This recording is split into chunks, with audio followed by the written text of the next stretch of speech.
Hello everyone, welcome to our channel Nav Bharati परिवार। आज हम ह्यूमन रेस्पिरेटरी सिस्टम के बारे में पढ़ेंगे। तो ह्यूमन रेस्पिरेटरी सिस्टम जो है वो nose, pharynx, larynx, trachea, bronchi and lungs को कंसिस्ट करता है। अगर रेस्पिरेटरी पार्ट्स की बात की जाए ह्यूमन के अंदर तो nose, pharynx, larynx, trachea, bronchi and lungs जो हैं ये वो पार्ट्स हैं जो रेस्पिरेटरी सिस्टम को कंप्लीट करते हैं, जिसमें फेरिंग्स जो है उसको थ्रोट बोलते हैं, लैरिंग्स को वॉइस बॉक्स भी बोलते हैं और ट्रेकिया को विंड पाइप भी बोलते हैं। ये जो है ये हमारे रेस्पिरेटरी सिस्टम का स्ट्रक्चर आप लोग देख रहे हैं। यहाँ पे सबसे पहला जो पार्ट होगा वो नोज़, उसके बाद फेरिंग्स, उसके बाद एपिग्लॉटिस, उसके बाद लैरिंग्स, उसके बाद ट्रेकिया, लंग्स। फिर इस तरीके से ये जो सारे पार्ट्स आप लोग देख रहे हैं ये सारे के सारे पार्ट्स हमारे रेस्पिरेटरी सिस्टम के हैं। इसमें जो एपिग्लॉटिस होता है ये फ्लैप लाइक स्ट्रक्चर होता है। इसका जो काम होता है ये रेगुलेट करता है ग्लॉटिस को। ग्लॉटिस जो है जब खाना खाया जाता है और खाने को चबाने के बाद सॉलो किया जाता है तो वो फूड पाइप से होते हुए आता है। तो वो फूड पाइप से ही होते हुए आए और विंड पाइप में ना जाए, इसका काम ग्लॉटिस को ऑर्डर देता है कि वो विंड पाइप को क्लोज कर दे और फूड पाइप से होते हुए खाना जो है वो स्टमक में पहुंच जाए। उसके बाद लैरिंग्स वॉइस बॉक्स होता है। इसमें वोकल कॉर्ड्स प्रेजेंट होते हैं जो हम बोलते हैं, जिससे हमें हमारी आवाज़ सुनाई देती है। ये सब हमारे लैरिंग्स के हेल्प से ही होता है। तो इस तरीके से आपने ये जो स्ट्रक्चर देखा है ये रेस्पिरेटरी सिस्टम के सभी पार्ट्स का स्ट्रक्चर है। अगर हम रेस्पिरेटरी सिस्टम की बात करें कि इसके अंदर कितने पार्ट्स हैं, तो रेस्पिरेटरी सिस्टम के 2 पार्ट होते हैं, upper respiratory system and lower respiratory system. अब बात करें कि अपर रेस्पिरेटरी सिस्टम के अंदर कौन कौन से पार्ट्स आते हैं, तो उसके अंदर आते हैं nose, nasal cavity, pharynx and associated structures. Lower respiratory system के अंदर आते हैं larynx, trachea, bronchi and lungs. 2 तरीके के जोन होते हैं, conducting zone and respiratory zone. अगर कंडक्टिंग जोन की बात करें तो कंडक्टिंग जोन जो है वो series of interconnecting cavities and tubes both outside and within the lungs consist करता है। इसके अंदर इंक्लूड होते हैं nose, nasal cavity, pharynx, larynx, trachea, bronchi, bronchioles and terminal bronchioles. इनके जो फंक्शन होता है कंडक्टिंग जोन का, वो जो एयर नोज़ के थ्रू हमारी लंग्स में पहुंचती है उसको फिल्टर, उसको वार्म और मॉइस्टन करने का काम करता है। रेस्पिरेटरी जोन जो है वो कंसिस्ट करता है जो लंग्स के अंदर जो ट्यूब्स और टिश्यूज़ होते हैं जहाँ पे गैसेस एक्सचेंज होता है उसको कंसिस्ट करता है। इसके अंदर जो पार्ट्स आते हैं वो आते हैं bronchioles, alveolar ducts, alveolar sacs and alveoli. इन सभी रीजन्स में गैस का एक्सचेंज देखने को मिलता है। रेस्पिरेटरी म्यूकोसा की अगर बात करें, it is a layer of pseudo stratified ciliated columnar epithelial cells that secrete mucus। Mucus एक चिपचिपा पदार्थ होता है जो कि फिल्टर करने में जितने भी हार्मफुल बैक्टीरिया या फिर हार्मफुल फॉरेन पार्टिकल्स हमारी बॉडी के अंदर नोज़ के थ्रू आते हैं उनको फिल्टर करने का काम म्यूकस जो है करती है। एक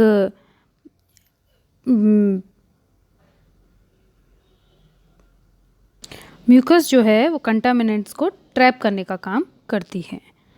ठीक है, ये जो है म्यूकस कहाँ कहाँ पाई जाती है, nose, sinuses, pharynx, larynx and trachea. Mucus can trap contaminants, cilia move mucus up towards mouth. ठीक है, ये है एक तरीके से हमारे movement of mucus to pharynx. ये जो आप देख रहे हो ये पूरा स्ट्रक्चर एक म्यूकस लेयर का है। इसके अंदर गॉबलेट सेल्स होती हैं, स्टेम सेल्स होती है, म्यूकस लेयर है ये येलो जो दिख रहा है आपको। इसके बाद लेमिना प्रोप्रिया है, ये सीलिएटेड कॉल्यूमिनर एपिथेलियल सेल्स है।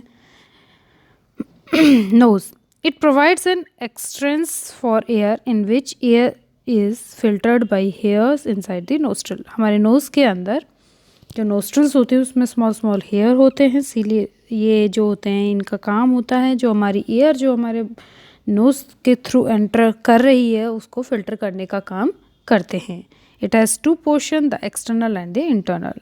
External nares opening to exterior, internal nares opening to pharynx. जो एक्सटर्नल नेयर्स होते हैं वो बाहर की तरफ खुलते हैं, इंटरनल नेयर्स जो होते हैं वो फेरिंग्स की तरफ ओपन होते हैं। The external portion is supported by a framework of bone and cartilage covered with skin and lined with mucus membrane. जो एक्सटर्नल पोर्शन होता है वो एक फ्रेमवर्क जो बोन का होता है और कार्टिलेज का होता है उससे सपोर्टेड रहता है और म्यूकस मेम्ब्रेन इसके इनर लाइन में प्रेजेंट होती है। The internal portion is a large cavity in the skull merging with the external nose and anteriorly and communicating within the throat posteriorly। Internal portion जो होता है वो एक लार्ज कैविटी होती है, ठीक है, जो कि हमारे पोस्टीरियरली थ्रोट में जाके ओपन होती है। नेज़ल कैविटी, अगर नेज़ल कैविटी की बात करें, the entrance of respiratory system that is divided into an external portion and an internal portion called the nasal cavity. जो एक्सटर्नल और इंटरनल पोर्शन जो हमारे रेस्पिरेटरी सिस्टम के हैं उसको नेज़ल कैविटी बोलते हैं, जो कि डिवाइड करती है एक्सटर्नल पोर्शन और इंटरनल पोर्शन को। Interior area of the nose lined with the sticky mucus membrane and contain tiny surface hairs called cilia. It divided medially by the nasal septum। जो interior area होता है nose का वो एक sticky mucus membrane से line रहता है जिसमें हेयर लाइक स्ट्रक्चर प्रेजेंट होता है जिसे सीलिया बोलते हैं। Particles trapped in the mucus, small particles जो हैं उस म्यूकस में ट्रैप हो जाते हैं and carry to the pharynx by ciliary action, swallowed and carried to the stomach where gastric juice destroy any microorganism in the mucus. The anterior portion of the nasal cavity just inside the nostril called the nasal vestibules is surrounded by the cartilage. The superior part of the nasal cavity is surrounded by the bone. जो nasal cavity का जो superior part होता है वो bone से surrounded रहता है। A vertical portion, the nasal septum, divides the nasal cavity into right and left sides. The anterior portion of the nasal septum consists primarily of hyaline cartilage। ये हमारी nose का structure है। इसमें nozzle bone है, Highline cartilage है, sinus and frontal bone है।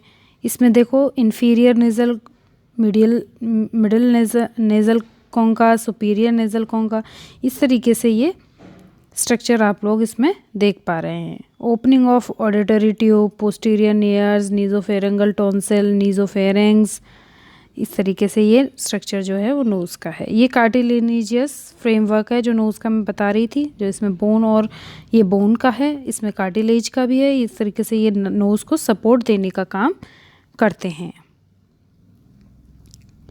पैरानेज़ल सिन्यूजेस, four bones of the skull contain paired air spaces called the paranasal sinuses: frontal, ethmoidal, sphenoidal, maxillary. Add resonance to voice. Communicate with the nasal cavity by ducts lined by pseudostriated ciliated columnar epithelial. अगर pharynx की बात करी जाए, the pharynx is a funnel shaped tube about 13 cm long that start at the internal nares and extends to the level of the cricoid cartilage, that the most inferior cartilage of the larynx। Pharynx जो है एक funnel shape का tube like structure होता है जो कि 13 centimetre long होता है, जो स्टार्ट होता है इंटरनल लेयर से और क्रिकॉइड कार्टिलेज तक एक्सटेंड होता है। The pharynx lies just posterior to the nasal and oral cavity, superior to the larynx and anterior to the cervical vertebrae। pharynx जो है हमारे throat the nasal and the oral cavity से just posterior यानी नीचे होता है और larynx के just ऊपर होता है। it is common passageway for air and food। मतलब कि ये कॉमन पैसेज वे है, मतलब कि जाने का रास्ता है जहाँ से फूड और एयर दोनों पास होती हैं। बट फूड पाइप में फूड एंड विंड पाइप में विंड अलग अलग सेपरेटली मूव यानी कि पास होती हैं। Its wall is composed of skeletal muscles and is lined with a mucous membrane. The muscles of the entire pharynx are arranged in two layers, an outer circular layer and an inner longitudinal layer. Relaxed skeletal muscles help keep the pharynx patent, and contraction of the skeletal muscles assist in deglutition यानी कि swallowing है। deglutition का मतलब होता है निगलना। जो relax skeletal muscles होती हैं वो फेरिंग्स को कॉन्ट्रैक्ट करने में, जो उसका फेरिंग्स का जो स्केलेटन होता है उसको कॉन्ट्रैक्ट करके खाने को निगलने में मदद करती हैं। Pharynx is divided into 3 region. Pharynx 3 region में डिवाइडेड रहती हैं, nasopharynx, oropharynx and laryngopharynx. Nasopharynx upper most portion होता है, ओरोफेरिंग्स मिडल पोर्शन होता है, लैरिंगोफेरिंग्स लोअर मोस्ट पोर्शन होता है। अगर एनाटॉमी फेरिंग्स की एनाटॉमी की बात करें तो यह एक एनाटॉमिकली स्ट्रक्चर है जिसमें आप देख रहे हो फेरिंग्स के तीनों पार्ट को, नीजोफेरिंग्स, ओरोफेरिंग्स, हाइपोफेरिंग्स। ठीक है, उसके बाद लेरिंग्स यानी कि वॉइस बॉक्स है, उसके बाद ईजोफेगस है, ट्रेकिया है, यानी कि फूड पाइप और विंड पाइप को सेपरेटली, ग्रीन कलर का जो है ये फूड पाइप है, ब्लू कलर का जो है ये विंड पाइप है, और ये ओरल कैविटी दिख रही है आपको। अगर नेजोफेरिंग्स की बात करें तो superior most region of the pharynx, सबसे ऊपर का जो पार्ट होता है वो नेजोफेरिंग्स होता है। ये भी सूडो स्ट्रेटिफाइड सीलिएटेड कॉल्यूमिनर एपिथेलियर से कवर्ड रहती है, यानी म्यूकस लेयर इसके भी अंदर प्रेजेंट होती है। अगर लोकेशन की बात करें तो ये नेजल कैविटी के जस्ट नीचे, सॉफ्ट प्लेट के जस्ट ऊपर, lateral wall of the nasopharynx connect to the auditory tubes with open into middle ear. Normally only air passes through. इसके अंदर से सिर्फ और सिर्फ एयर पास होती है। Material from the oral cavity and the oropharynx is typically blocked from entering the nasopharynx by the alveoli of soft plate, which elevates when swallowed. Posterior nasopharynx wall also houses a single pharyngeal tonsils commonly called as adenoids. Through the internal layers, अगर internal layers की बात करें, through the internal layers the nasopharynx receives air from the nasal cavity along with package of dust laden mucus. The cilia in the nasopharynx, cilia moves the mucus down the toward the most inferior part of the pharynx. The nasopharynx also exchange small amount of air with the auditory tubes to equalize air pressure between the pharynx and the middle ear. Nasopharynx जो है वो small amount की air को exchange करती है ताकि air pressure pharynx और middle ear के बीच में बना रहे। Oropharynx, the middle pharyngeal region, ये नेजोफेरिंग्स के तुरंत बाद आता है, ये मिडिल फेरेंजियल रीजन होता है। Immediately posterior to the oral cavity, oral cavity के जस्ट नीचे होता है, open to the oral cavity via an archway called the fauces. Boundary superiorly edges of the soft plate, inferiorly the hyoid bone, common respiratory and digestive path through which both air and solid food and drink pass. Contain non-keratinized stratified squamous epithelial, यानी कि ये non-keratinized stratified squamous epithelial होती हैं। इसके अंदर किसी भी तरीके के म्यूकस ग्लैंड प्रेजेंट नहीं होते हैं। Lymphatic organs provide the first line of their defense against ingested or inhaled foreign materials. Two pairs of tonsils, the palatine tonsils and the lingual tonsils, are found in the oropharynx. Laryngopharynx आता है, laryngopharynx को hypopharynx भी बोलते हैं।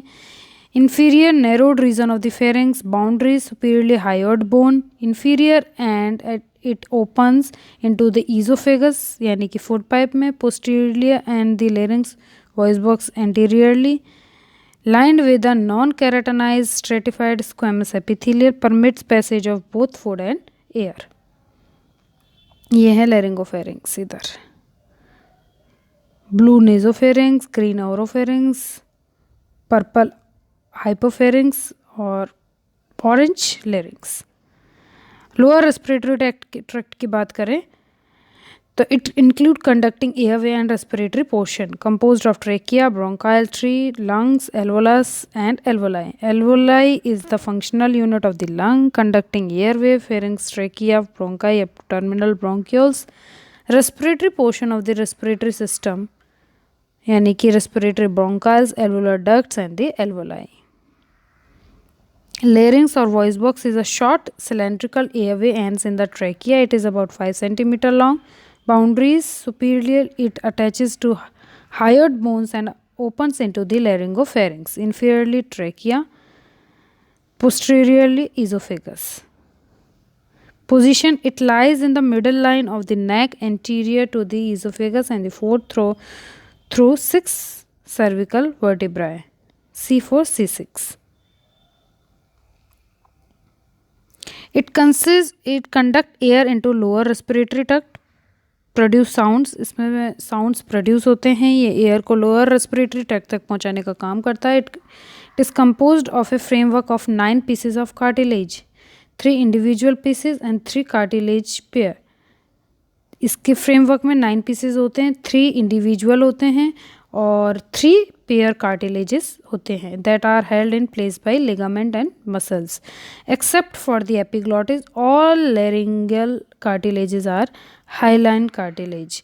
सिर्फ और सिर्फ epiglottis को छोड़ते हुए सारे के सारे लैरिंगल कार्टिलेजेस जो हैं हाइलाइन कार्टिलेजेस होते हैं. मसल्स ऑफ लैरिंग्स की अगर बात करें, extrinsic muscles and intrinsic muscles, 2 types की मसल्स होती हैं, extrinsic and intrinsic. The extrinsic muscles of the larynx connect the cartilage to other structure in the throat. The intrinsic muscles connect the cartilage to one another. Cartilage of larynx, 9 C rings of cartilage framework of the larynx, 3 unpaired and 3 paired. 3 unpaired cartilage की बात करी जाए तो thyroid, cricoid, epiglottis. 3 paired cartilage की बात करी जाए तो arytenoid, cuneiform, corniculate cartilages. Thyroid cartilage यानी Adam's apple consists of 2 fused plate of hyaline cartilage that form the anterior wall of the larynx and give it triangular shape. The ligament and that connects the thyroid cartilage to the hyoid bone is called thyroid membrane. Cricoid cartilage, ring-shaped hyaline cartilage that form the inferior wall of the larynx. Epiglottis, large leaf-shaped piece of elastic cartilage that is covered with epithelium. Epiglottis एक large leaf-shaped piece होता है, इसमें elastic cartilage present होती है जो कि epithelium से covered रहता है. इस तरीके से ये जो structure है ये हमारा स्ट्रक्चर जो है वो थायराइड कार्टिलेज का ही है.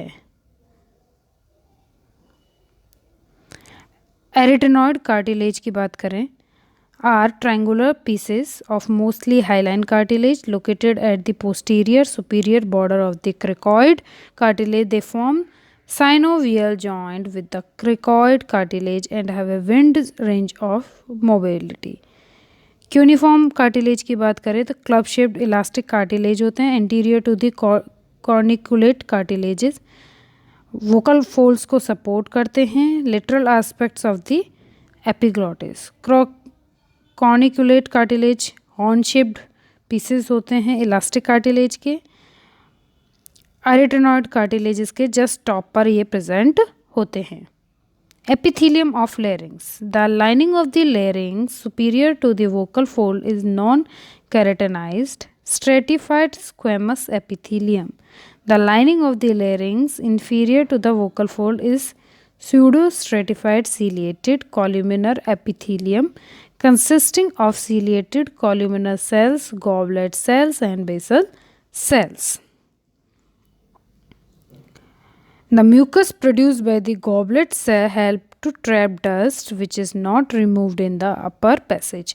upper passage में जिस dust को remove नहीं किया जाता है, mucus जो है, जो कि गॉबलेट सेल्स के द्वारा प्रोड्यूस किया जाता है, वो उस डस्ट को ट्रैप कर लेती है। वोकल फोल्ड्स की अगर बात करें तो mucus membrane of the larynx forms two pairs of the fold.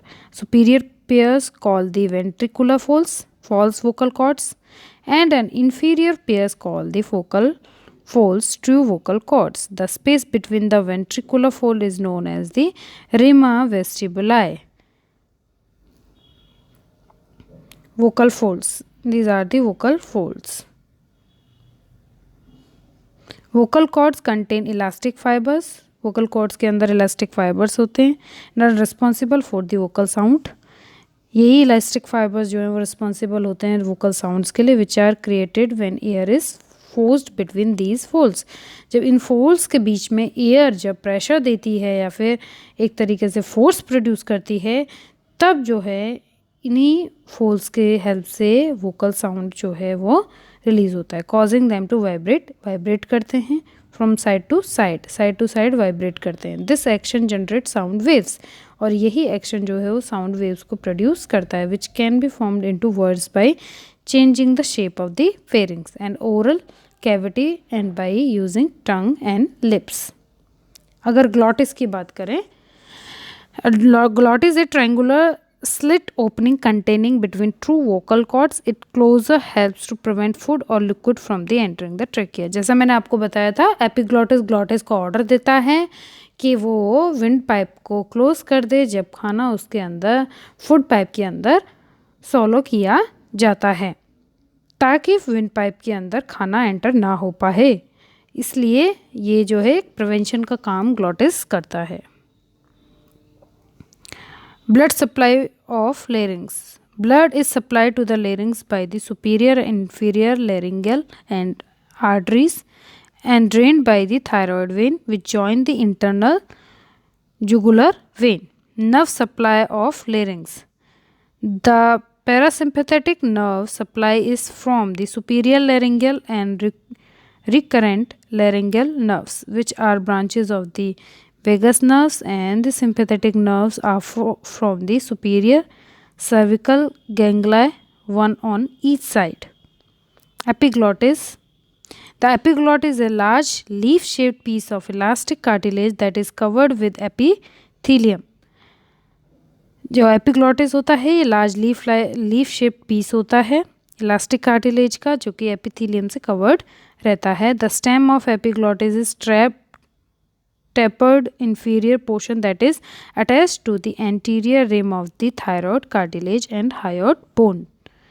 The broad superior leaf portion of epiglottis is unattached and is free to move up and down.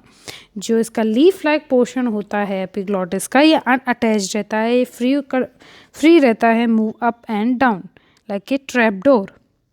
Prevents food and drink from entering airway when swallowing. खाना और पीना airway के रास्ते को जो हम खाते हैं या पीते हैं वहाँ उससे प्रिवेंट करने के लिए एपिग्लॉटिस ग्लॉटिस को ऑर्डर देता है। Parts of larynx, vocal cords, glottis, epiglottis, subglottis, supraglottis. These are the structure of trachea. इसके अंदर देखो cricoid cartilage, trachea, tracheal cartilage, thyroid cartilage, जिसे एडम्स एप्पल देखो ये रहा, इस तरीके से ये एडम एप्पल्स हैं। Right lungs, left lung, primary bronchi. Trachea, flexible cylindrical tube sizes 4 to 5 in long and 1 in diameter. It is also called windpipe, lined by ciliated pseudo stratified columnar epithelial.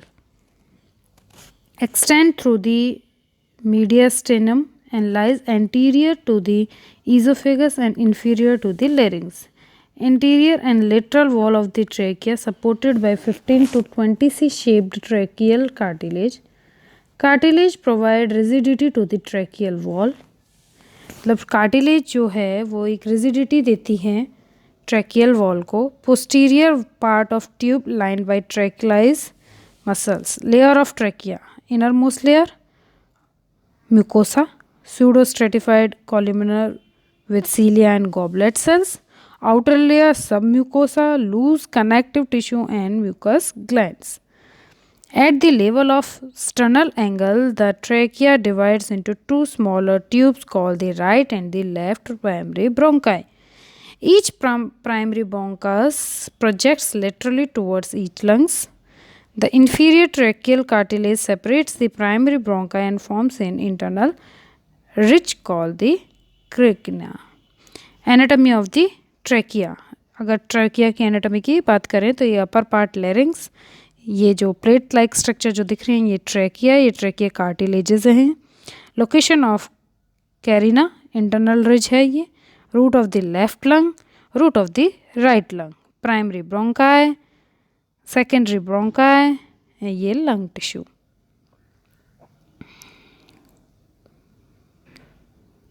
Branching of bronchial tree की अगर बात करें, trachea, उसके बाद primary bronchi, उसके बाद secondary bronchi, उसके बाद टर्शरी ब्रोंकाई, फिर ब्रोंकियोल्स, फिर टर्मिनली ब्रोंकियोल्स. ब्रोंकियल ट्री की बात करें, it is a highly branch system of air conducting passage that originate from left and right primary bronchi. Incomplete ring of hyaline cartilage support the wall of the primary bronchi to ensure that they remain open. Right primary bronchus is shorter, wider and more vertical than the left primary bronchus. The left lung has 2 secondary bronchi, the right lung has 3 secondary bronchi. They further divided into tertiary bronchi. Primary bronchi supply each lung. Secondary bronchi supply each lobe of the lungs, 3 right, 2 left. Tertiary bronchi splits into successive set of intralobular bronchioles that supply each bronchopulmonary segment, right and left. 8. Bronchiole splits into terminal bronchioles and these splits into respiratory bronchioles. Respiratory bronchiole splits into multiple alveolar ducts which end in an alveolar sacs. Successive branching reduce the number of cartilage, decrease the number of smooth muscle, increase this allows for variation in airway diameter during exertion and also sympathetic and parasympathetic reaction. Bronchodilation, bronchoconstriction. The epithelial cells gradually changes from ciliated pseudostratified columnar epithelium to simple cuboidal epithelium in terminal bronchioles. This is the structure of alveoli. Blood इसमें flow होता है, oxygenated and deoxygenated by the help of capillary network, pulmonary and arteriolar blood flow हो रहा है इसमें. Pulmonary वेनल, artery और when, pulmonary vein, pulmonary artery, pulmonary vein के through deoxygenated blood और ऑक्सीजनेटेड ब्लड और पल्मोनरी आर्टरीज के थ्रू डीऑक्सीजनेटेड ब्लड जो है वो फ्लो हो रहा है. Lungs contain small secular out pocketing called alveoli. एक स्मॉल पॉकेटिंग स्ट्रक्चर जो होता है वो एल्वोलाई होता है. ग्रेप लाइक स्ट्रक्चर होता है. इसके एल्वोलाई के अंदर ही गैस का एक्सचेंज होता है, ऑक्सीजन जो है वो ली जाती है, कार्बन डाइऑक्साइड को बाहर छोड़ा जाता है. They have a thin wall specialised to promote diffusion of gases between the alveolus and the blood in the pulmonary capillaries. फिर उसी जो गैस जो एक्सचेंज हुई है उसी गैस को फिर ब्लड के साथ में सर्कुलेट किया जाता है all over the body with the help of pulmonary capillaries. Gas exchange can take place in the respiratory bronchioles and alveolar duct as well as in alveoli. The spongy nature of the lung is due to the packaging of million of alveoli together. Alveoli का structure एक साथ एक package की तरह होता है, इसीलिए ये एक स्पंजी नेचर इसका होता है. Cells in alveolus. Type 1 alveolar cells, simple squamous cells where gas exchange occur. Type 2 alveolar cells, septal cells, free surface has microvilli, secrete alveolar fluid containing surfactant, reduce surface tension. hydrophilic region and hydrophobic region. Alveolar dust cells, wandering macrophages remove debris. ये इसमें type 1 alveolar cell and type 2 alveolar cells हैं. Type 1 में simple gases का exchange होता है. Type 2 के अंदर जो है, इसके अंदर septal cells, free surface microvilli जो कि एल्वोलर फ्लूइड को सीक्रेट करते हैं, जो कि सरफेस की टेंशन को कम करते हैं. और एल्वोलर डस्ट सेल्स होते हैं जो कि डेब्रिस को रिमूव करने में हेल्पफुल होते हैं. इसमें हाइड्रोफिलिक रीजन और हाइड्रोफोबिक रीजन भी इसके अंदर देखने को मिलते हैं. Anatomy of the lungs. अगर लंग्स की एनाटॉमी की बात करें, lung occupy most of the space within the thoracic cavity. It has conical shape toward the midline. The lungs are separated from each other by the mediastinum, and this is called the mediastinal surface. The medial aspect of each lung and the site of entrance of exit are called hilum of lung. The structures connecting lung to mediastinum are called root of the lung. It include bronchus, right and left, bronchial vessels, pulmonary artery, 2 pulmonary veins, pulmonary nerve, plexus, bronchopulmonary lymph nodes and lymphatics. Costal and mediastinal surface of lungs. Costal surface of the lung. The relatively broad, rounded surface in contact with the thoracic wall is called costal surface of the lung. The lung extend laterally from the heart to the ribs on both sides of the chest and continue posteriorly toward the spine. The superior end of each lung forming the point of the cone and the inferior end forming the base. The superior end of the lungs narrows to a rounded tip known as the apex.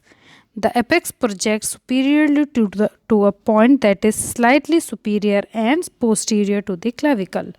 The inferior end of the lungs known as the base. Left lung की बात करें, 2 lobes में divided रहती है. Oblique fissure smaller than the right lung. Cardiac notch accommodates the heart. Weight left lung का 550 ग्राम.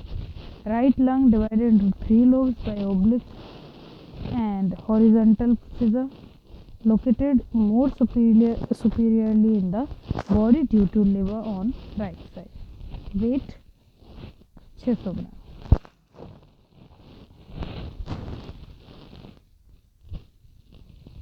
Right lung, right lung, left lung. Right lung में 3 lobes हैं and left lung में 2 lobes हैं. Right lung and left lung के अगर बीच में difference देखें तो राइट लंग जो है सुपीरियर लोर, apical segment, posterior segment, anterior segment. Superior lobe की अगर लेफ्ट लंग में बात करें तो एपिको पोस्टीरियर सेगमेंट, जिसमें कि एपिकल और पोस्टीरियर सेगमेंट मर्ज रहते हैं. एंटीरियर सेगमेंट, मिडल लोब, इसके अंदर lateral segment, medial segment. Lingula of superior lobe की बात करें तो इसमें inferior lingular segment, superior lingular segment. Inferior lobe, दोनों के इंफीरियर लोब की बात करें तो इसमें superior segment, medial basal segment, anterior basal segment, lateral basal segment, posterior basal segment. Inferior lobe की बात करें, superior segment, anteromedial basal segment,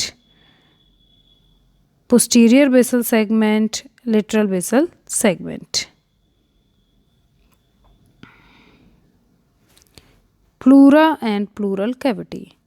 The rib cage is separated from the lung by a 2-layered membranous coating called the pleura. The potential space between the serous membrane layer is a pleural cavity. The pleural membranes produce a thin serous pleural fluid that circulates in the pleural cavity and act as a lubricant, ensuring minimal friction during breathing. The outer surface of each lung दोनों lungs की अगर outer surface की बात करें, the adjacent internal thoracic wall are lined by serous membrane called pleura. दोनों के ऊपर जो एक लाइन लेयर होती है वो एक मेम्ब्रेन की होती है, उसे हम प्लूरा बोलते हैं। The outer surface of each lung is tightly covered by A visceral pleura. ये दोनों लंग्स जो हैं उसकी जो आउटर लेयर होती है वो विसरल प्लूरा से कवर्ड रहती है। While the internal thoracic wall, the lateral surface of the mediastinum and the superior surface of the diaphragm are lined by the parietal pleura. The parietal and visceral pleural layers are continuous at the hilum of each lung. Blood supply of lungs. अगर blood supply की बात करें lungs के अंदर, pulmonary circulation supplies pulmonary circulation के अंदर deoxygenated blood का supply होता है, पंप जो कि राइट वेंट्रिकल से पंप किया जाता है और पल्मोनरी आर्टरीज के थ्रू कैरिड किया जाता है। When blood passes through the capillary the alveoli become oxygenated. Alveoli उसको फिर ऑक्सीजनेटेड कर देता है। ब्रोंकियल सर्कुलेशन ऑक्सीजनेटेड ब्लड को सप्लाई करता है लेफ्ट वेंट्रिकल से होते हुए। लेफ्ट वेंट्रिकल जो है उस पंप करता है और ब्रैंकियल आर्टरीज के थ्रू उसको कैरिड किया जाता है। This circulation otherwise called systemic circulation. The bronchial arteries supply blood to the bronchi and connective tissue of the lungs. They travel with and branch with the bronchi ending out about at the level of respiratory bronchioles. The anastomose with the branches of the pulmonary arteries. Pulmonary arteries, the bronchial arteries supply nutrition to the lungs. This is the structure of lung, जिसमें कि देखो right और left lungs हैं। Right lungs में capillary pulmonary vein, right atrium, left lung की तरफ pulmonary artery, left atrium, left ventricle. Left ventricle के through जो है लेफ्ट वेंट्रिकल के थ्रू जो है ऑक्सीजनेटेड ब्लड जो है वो पास किया जाता है और राइट एट्रियम के थ्रू डीऑक्सीजनेटेड ब्लड जो है वो पास किया जाता है। सुपीरियर वेना कावा एंड ये inferior vena cava, right ventricle.